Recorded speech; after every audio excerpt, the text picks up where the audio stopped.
जिला सहकारी बैंक संस्था कर्मचारी पेंशन संघ के द्वारा नीमच सिटी स्थित धाकर समाज मंदिर पर बैठक रखी गई, जिसमें पेंशन लागू करवाने के लिए आगे की रणनीति तय की गई।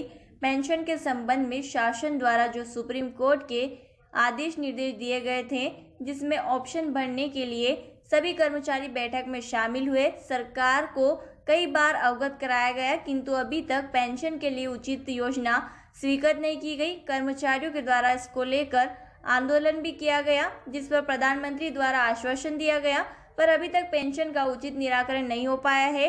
बैठक में बड़ी संख्या में जिला सहकारी बैंक संस्था कर्मचारी और पेंशन संघ के सदस्य उपस्थित रहे। और भूमि विकास बैंक के कर्मचारियों की जो पेंशनर संघ उसका संयुक्त रूप से आज यहाँ मीटिंग बुलाई गई है। पेंशन के संबंध में जो शासन द्वारा नए निर्देश सुप्रीम कोर्ट के आदेश से दिए गए हैं, उसमें ऑप्शन भरने के लिए जिला सहकारी बैंक के एक्स एम्प्लॉइज और भूमि विकास बैंक के एक्स एम्प्लॉइज यहाँ इकट्ठे हुए हैं और सभी ऑप्शन के फॉर्म भर करके यहाँ दे रहे हैं।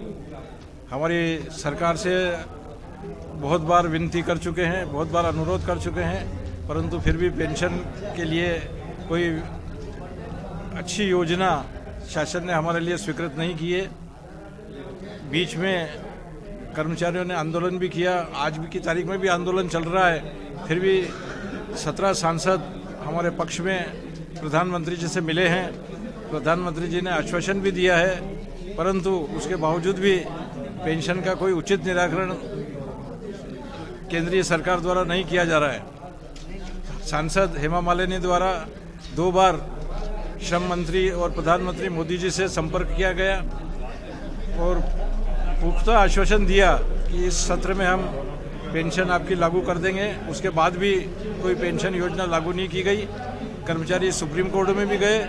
सुप्रीम कोर्ट से जो फैसला आया है उसमें भी 2014 के बाद वाले जो कर्मचारी रिटायर हुए हैं उनके फायदे के लिए ऑप्शन भरना है, पर 2014 के पहले जो रिटायरमेंट हुआ है उनके लिए कोई योजना शासन द्वारा निर्धारित नहीं की गई है और न ही सुप्रीम कोर्ट द्वारा इस संबंध में कोई दिशा निर्देश दिया गया है।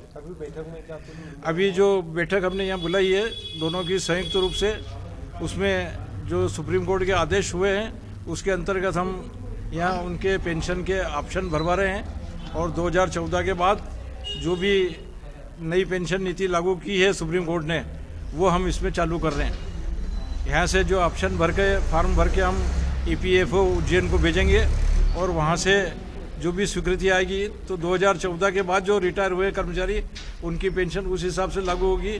और 2014 के पहले जो कर्मचारी रिटायर हुए हैं, क्योंकि EPF का 1995 से कर्मचारियों को ये पेंशन का नियम लागू हुआ है, परंतु 1995 से 2014 तक कोई पेंशन का फ़ायदा कर्मचारियों को दिया नहीं गया।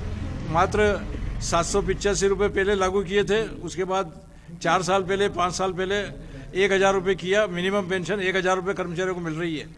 ये बड़ी त्रासदी है इस महंगाई के युग में, जब कर्मचारी पूरे अपना सेवा काल, अपना पूरा जीवन